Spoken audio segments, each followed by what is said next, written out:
Hello friends, welcome to my YouTube channel. तो आज की इस वीडियो में हम पढ़ेंगे chapter number 17 of offence against property of Indian penal code, जो जाता है आपका सेक्शन 378 से लेके 462 तक। अब सबसे पहले हम सेक्शन नंबर 378 को देखते हैं। इसकी जो डेफिनेशन है उसको मैंने इन पार्ट्स में 5 पार्ट्स में डिवाइड कर दिया है। मतलब ये उसके अंदर के जो एलिमेंट्स हैं कि ये एसेंशियल्स हैं थेफ्ट के लिए। अब सबसे पहले इसमें हम देख लेते हैं हुएवर मतलब ये डिनोट करता है ह्यूमन बीइंग को, कि मतलब ह्यूमन बीइंग का होना ज़रूरी है। ठीक है, मतलब चोरी करेगा जो भी, वो करने वाला कौन होना चाहिए? ह्यूमन बीइंग होना चाहिए। ठीक है। दूसरा है डिसऑनेस्टली, मतलब उसकी जो इंटेंशन है वो क्या सी है? डिसऑनेस्ट है, ईमानदारी वाली नहीं है। मूवेबल प्रॉपर्टी, तीसरा एलिमेंट इसमें बात करता है मूवेबल प्रॉपर्टी का, कि मतलब जो प्रॉपर्टी है वो मूवेबल होना चाहिए। ये बात आप हमेशा याद रखना कि जो चोरी होगी वो हमेशा मूवेबल प्रॉपर्टी की होगी, इमूवेबल प्रॉपर्टी की चोरी नहीं हो सकती। फिर आता है out of the possession. Out of the possession मतलब कि जो चीज जिसके पोजेशन में है उसके पोजेशन से वो चीज हटा दी जाती है, उसको मतलब उसके पोजेशन से हटा दिया जाता है। और इसमें आपको एक चीज और याद रखनी है हमेशा, कि जो चोरी है, जो थेफ्ट है, वो हमेशा पोजेशनर के अगेंस्ट होगा। मतलब जिसके पास चीज का पोजेशन है उसके अगेंस्ट होगा, यहाँ पे ओनर मत समझना आप। तो हमेशा जो चोरी होती है वो पोजेशनर के अगेंस्ट होती है। उसके बाद आता है विदाउट दैट पर्सन कंसेंट, मतलब उसकी मर्जी के बिना।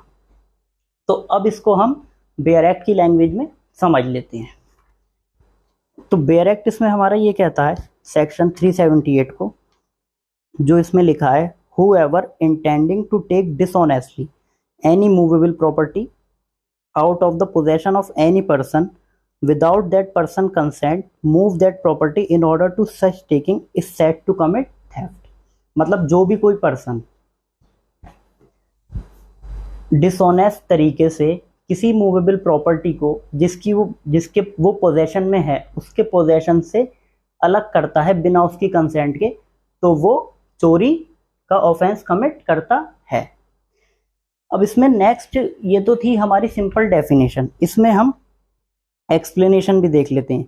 अ thing so long as it is attached to the earth not being movable property is not the subject of theft, but it becomes capable of being the subject of theft as soon as it is severed from the earth।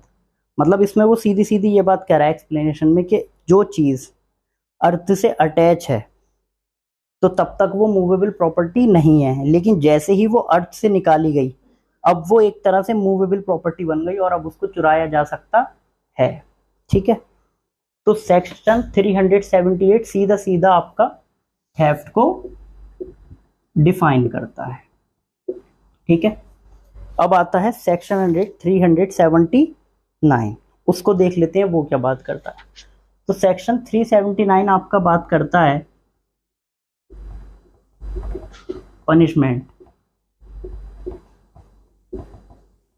Punishment of theft.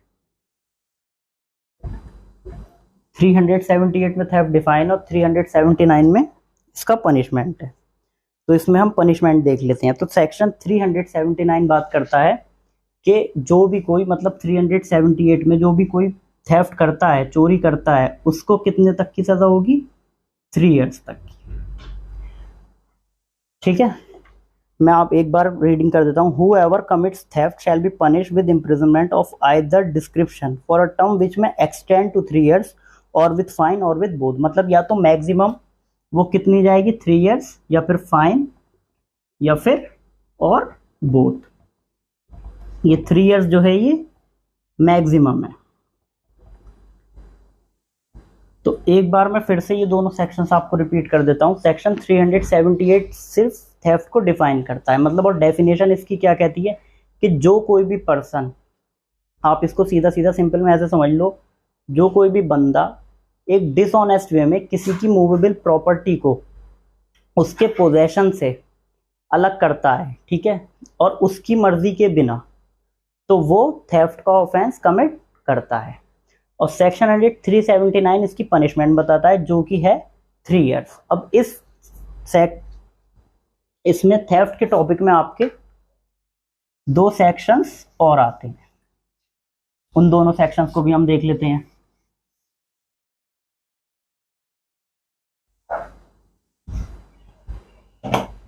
एक section आता है इसमें section 380, एक आता है section,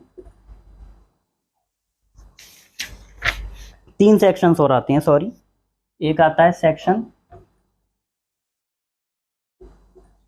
381, एक आता है सेक्शन 382।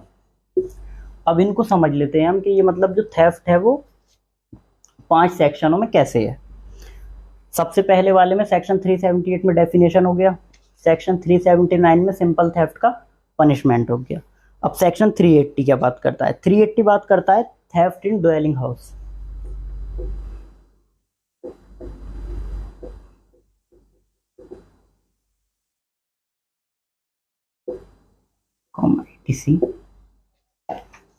सेक्शन 381 बात करता है theft bye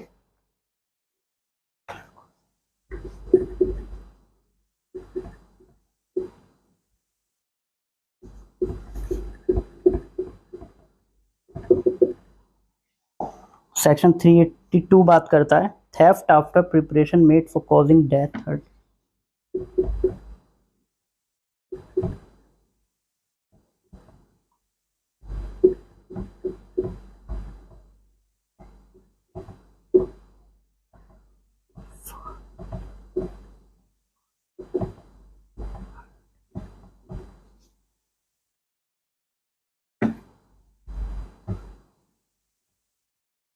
death comma hurt. अब देखो थेफ्ट इन ड्वेलिंग हाउस, तो सेक्शन 380 बात करता है ड्वेलिंग हाउस से आप ये समझ सकते हो जैसे मान लो कोई घर से चोरी हो रही है या दुकान से चोरी हो रही है, तो अब हम 379 में पनिशमेंट नहीं देंगे, अब हम पनिशमेंट कहाँ पे देंगे? 380 में। अब देखो ड्वेलिंग हाउस का क्या मतलब है, तो ड्वेलिंग हाउस इसको मैं पढ़ देता हूँ। whoever commits theft in any building, tent or vessel, which building, tent or vessel is used as human dwelling or used for the custody of property shall be punished with imprisonment of either description for a term which may extend to 7 years and shall also be liable to fine। मतलब यहाँ पे जो चीजें इसमें दी गई हैं वो ये है, या तो कोई बिल्डिंग है, या कोई टेंट है, या कोई वेसल मतलब काइंड ऑफ शिप,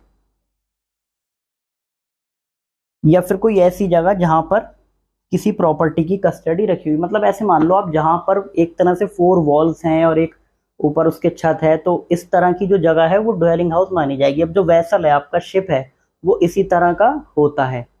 तो जब भी ऐसी जगहों से चोरी होगी, मतलब बिल्डिंग से, टेंट से, वेसल से, जो भी मतलब एक तरह से घर टाइप एरिया होगा, पूरा कवर होगा, सही से वॉल्स होंगी, उस पर छत होगा, तो इस तरह की चीज को ड्वेलिंग हाउस में कवर करा जाएगा। और फिर यहाँ पर जो पनिशमेंट है, अब 379 में जो मैक्सिमम पनिशमेंट थी वो 3 इयर्स थी, लेकिन यहाँ पर पनिशमेंट बढ़कर कितनी हो जाएगी?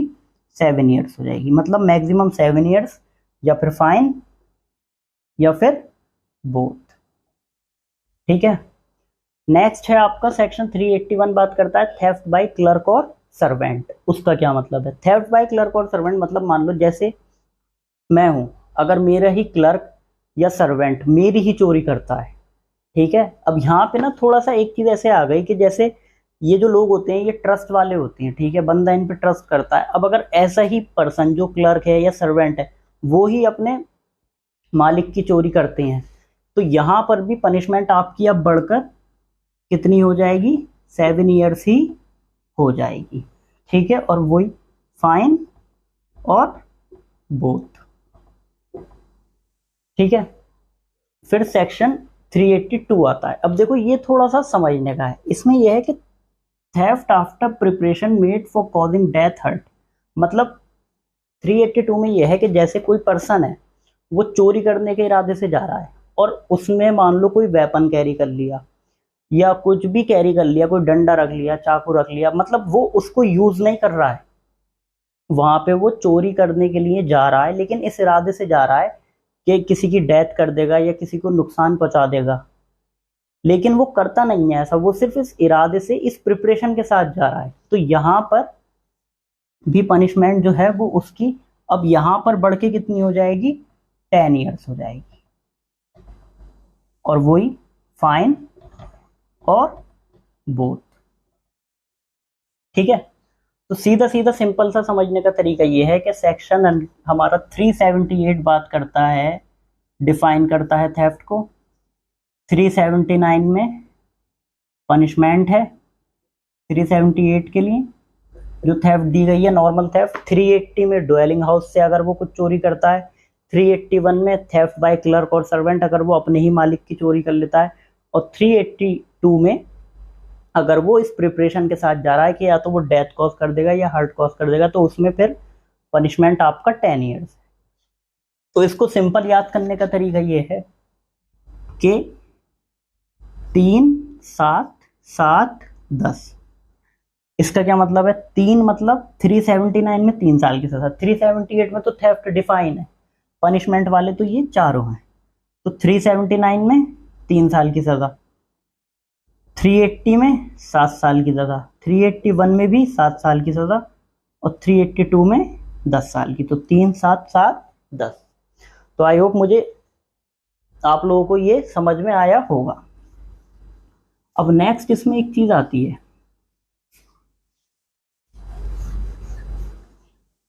आपने कई यूनिवर्सिटीज के एग्जाम्स में ये क्वेश्चन भी देखा होगा कि ये मैं अभी आपको ऐसे ही समझा देता हूं, इसको हम सेक्शन वाइज नेक्स्ट वीडियो में देख लेंगे। एक थोड़ा सा मैं आगे का ओवरव्यू दे देता हूं, मैं नेक्स्ट उसमें क्या बताऊंगा आपको। एक क्वेश्चन आता है कभी कभी कि difference between theft, extortion, robbery and dacoity. ये कई यूनिवर्सिटीज में पूछा जाने वाला क्वेश्चन है, जो कई एग्जाम्स में आता है कि थेफ्ट में, एक्सटॉर्शन में, रॉबरी में और डेकॉइटी में क्या डिफरेंस है। मैं आपको इसका एक मोटा मोटा ओवरव्यू दे देता हूँ, इसको हम सेक्शन वाइज नेक्स्ट वीडियो में पढ़ लेंगे। थेफ्ट हमारा हो गया, बाकी एक्सटॉर्शन, रॉबरी एंड डेकॉइटी पे हम देख लेंगे। तो आप ऐसे समझो। और एक क्वेश्चन ये भी आता है, when does theft become extortion and robbery. अब आप इन क्वेश्चन से ये समझो कि एक तो ये चीजें ना आपस में कुछ रिलेट करती हैं, दूसरा इस वाले क्वेश्चन में ये चीज समझ में आ रही है कि जो ये थेफ्ट है ना आपका, ये ही या तो एक्सटॉर्शन बनता है या रॉबरी बनता है। अब ये कब और कैसे बनता है, तो इसको मैं आपको ये इसका एक बेसिक सा डिफरेंस बता देता हूं।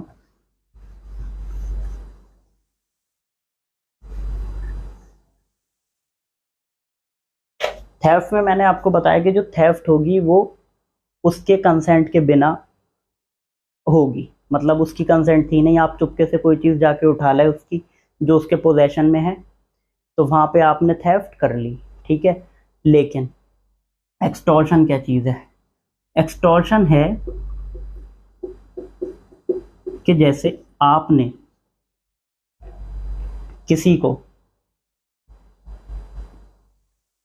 आपने क्या करा, जैसे आपने ब्लैकमेलिंग एक वर्ड सुना होगा पिक्चर्स में कि ब्लैकमेल कर रहा है, ब्लैकमेल, तो यहाँ पे ब्लैकमेल वर्ड नहीं होता, यहाँ पे एक्सटॉर्शन वर्ड होता है। एक्सटॉर्शन मतलब क्या, आपने किसी को कोई फियर दिखाया, ठीक है, क्या दिखाया आपने, फियर दिखाया कि आप उसको किसी तरह से हार्म पहुंचा दोगे, या उसके किसी रिलेटिव को, या कैसे भी उसको हार्म पहुंचा दोगे आप किसी तरह का। अगर आपने, मतलब जिसको आप हार्म पहुंचाने के लिए कह रहे हो, उसने अगर आपकी बात नहीं मानी और आपने उसको कुछ टाइम दे दिया, ठीक है, अगर आपने उसको थोड़ा सा टाइम दे दिया कि भाई अगर तूने इतने समय में मेरा काम नहीं करा तो मैं ये कर दूंगा, वो कर दूंगा, या ये मुझे इतने पैसे चाहिए, अगर तुमने इतने पैसे मुझे नहीं दिए तो मैं ऐसा कर दूंगा, कुछ भी आपने उसको धमकी दे दी कि मैं कल को ये कर दूंगा तुम्हारे साथ अगर तुमने आज मुझे पैसे नहीं दिए। तो जहां पे आपने उसको फियर दिखाया और उस फियर दिखा के आप उससे कुछ एक्सटॉर्ट कर रहे हो, क्या कर रहे हो, एक्सटॉर्ट कर रहे हो, कोई मनी एक्सटॉर्ट कर रहे हो या कुछ भी एक्सटॉर्ट कर रहे हो, सो दैट इज एक्सटॉर्शन। अब एक्सटॉर्शन ये चीज रॉबरी कब बनेगी? देखो यहाँ पे जो आपने उसको फियर दिखाया, यहाँ पे आपने उसको थोड़ा सा टाइम दे दिया। ये सबसे इंपॉर्टेंट चीज है समझने के लिए, मतलब आपने उसको थोड़ा सा टाइम दिया। एक्सटॉर्शन करने वाला क्या कह रहा है कि भाई कल तक ये कर दे, या परसों तक ये कर दे, या 2-4 घंटे में कर दे, या कैसे भी, वो थोड़ा सा टाइम दे रहा है सामने वाले को। अगर तूने इतने टाइम में ऐसा नहीं करा तो मैं ऐसा कर दूंगा तेरे साथ, या कुछ भी कर दूंगा गलत, ठीक है। रॉबरी में क्या है? रॉबरी में आपका इंस्टेंट फेयर है, समझ गए आप? फेयर मतलब बिल्कुल इंस्टेंट है, मतलब उसने सीधा किसी के कनपट्टी पे बंदूक रखी और उससे क्या, अभी मुझे पैसे दे दे या कुछ भी कर दे, वरना मैं तुझे अभी मार दूंगा, ठीक है। तो ये चीज आपकी काय में काउंट होती है? रॉबरी में। मतलब जहाँ पे फेयर इंस्टेंट होता है, यहाँ पे फेयर इंस्टेंट नहीं है, यहाँ पे मतलब थोड़ा सा टाइम दिया जा रहा है। फेयर यहाँ भी है बट यहाँ पे उसको टाइम दे दिया गया है, लेकिन यहाँ पे बिल्कुल फेयर इंस्टेंट है, सीधा अभी कर वरना अभी मार दूंगा, अभी करो ये काम वरना अभी जान से हाथ धो बैठोगे, जैसे आपने मूवीज में कई बार देखा होगा। तो ये आपका कहलाता है रॉबरी। और इसी रॉबरी में जब 5 पर्सन इन्वॉल्व हो जाते हैं, कितने? 5 पर्सन, 5 लोग जब आ जाते हैं रॉबरी में, तो फिर वो रॉबरी क्या बन जाती है? डेकॉइटी, या हम डकैती जिसको कहते हैं। सो आई होप आपको ये इतना मेरा समझाया हुआ समझ में आया होगा, and I hope you are enjoying my videos. तो नेक्स्ट वीडियो में मिलते हैं, सारे को डीपली सेक्शन वाइज पढ़ते हैं। तब तक के लिए गुड बाय, थैंक यू।